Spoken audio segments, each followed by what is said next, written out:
দিগরখালে ভয়াবহ gas tanker দুর্ঘটনা অল্পের জন্য বড়সড় অগ্নিকাণ্ড থেকে রক্ষা পেল এলাকাবাসী।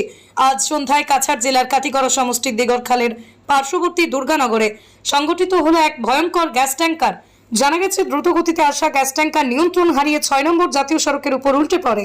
দুর্ঘটনার খবর ছড়িয়ে পড়তেই এলাকা জুড়ে আতঙ্কের পরিবেশের সৃষ্টি হয়, কারণ ট্যাঙ্কারটিতে গ্যাস বোঝাই ছিল।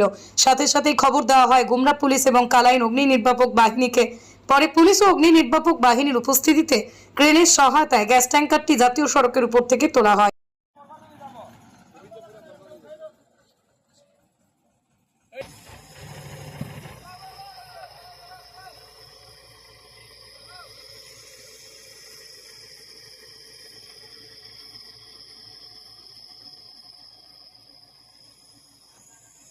না হ্যাঁ সেইটো কারণ ইমান মৰি গ'ল ন 46 নে কিমান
না ভয় লাগে হ্যাঁ সেইটো কারণ ইমান মৰি গ'ল ন 46 নে কিমান